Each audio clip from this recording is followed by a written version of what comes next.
अगली खबर की ओर आगे बढ़ेंगे। टेंडर कमीशन घोटाले में गिरफ्तार पूर्व मंत्री आलमगीर आलम का नया ठिकाना अब होटवार जेल होगा। 14 दिन की ईडी रिमांड खत्म होने के बाद उन्हें पीएमएलए की विशेष अदालत में पेश किया गया, जहां से उन्हें न्यायिक हिरासत में जेल भेज दिया गया। आलमगीर आलम के वकील का दावा है कि 14 दिनों की पूछताछ में ईडी को कुछ भी नहीं मिला। वहीं ईडी सूत्रों की अगर माने तो आलमगीर आलम के खिलाफ ईडी मजबूर डोजियर तैयार करने में जुटी हुई है। रिपोर्ट देखिए।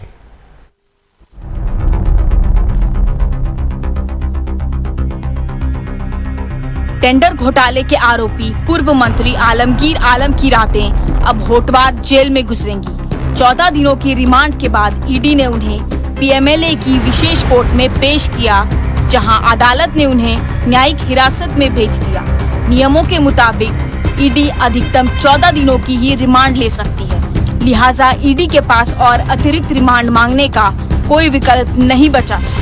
कोर्ट में पेशी के दौरान आलमगीर के वकील ने तमाम बीमारियों का हवाला दिया, जिसके बाद कोर्ट ने जेल प्रशासन को हर जरूरी मेडिकल सुविधा मुहैया कराने को कहा। आलमगीर के वकील किसले प्रसाद ने कहा कि जल्द ही उनकी ओर से बेल की याचिका दाखिल की जाएगी। उन्होंने दोहराया कि पूछताछ में ईडी को कुछ हाथ नहीं लगा। आज ईडी वाले मंत्री जी को प्रोड्यूस किए, जुडिशियल कस्टडी के लिए प्रेयर था, उनका रिमांड कंप्लीट हो गया, जुडिशियल कस्टडी में उनको भेज दिया गया है। डायरेक्शन दिया गया है जेल सुप्रिटेंडेंट को कि उनका मेडिकल फैसिलिटी दिया जाए, मेडिकल एड दिया जाए जो कि रिक्वायर्ड है, और एज पर जेल मैनुअल जो फैसिलिटीज़ है उनको मिलेगा। आज से जुडिशियल कस्टडी में जा रहे हैं, उसके बाद ही ना बेल की कार्रवाई की जाएगी उसे। अभी कोई एविडेंस वगैरह अभी कुछ नहीं हो गया। नहीं, 14 दिन का जो रिमांड था वो कंप्लीट हो गया, उसी का ब्रेकअप है दिया हुआ। हम उनको कस्टडी में भेज देना है, जुडिशियल कस्टडी, वही प्रेयर था, कोर्ट ने अलाउ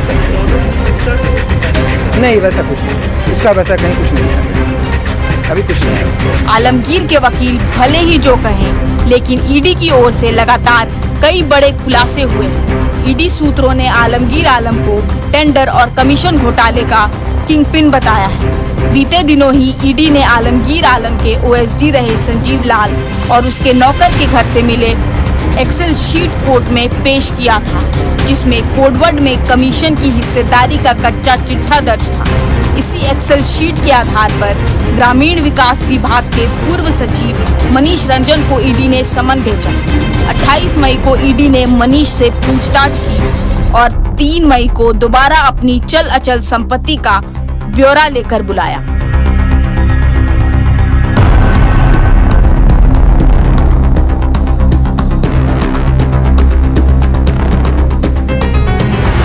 दरअसल 6 मई को आलमगीर आलम के ओएसडी रहे संजीव लाल और उनके नौकर जहांगीर के आवास पर ईडी ने छापेमारी की थी। 2 दिनों तक चली छापेमारी में नोटों का पहाड़ बरामद हुआ था। 37 करोड़ के ज्यादा से कैश बरामद होने के बाद 14 मई को आलमगीर आलम को ईडी ने पूछताछ के लिए बुलावा भेजा।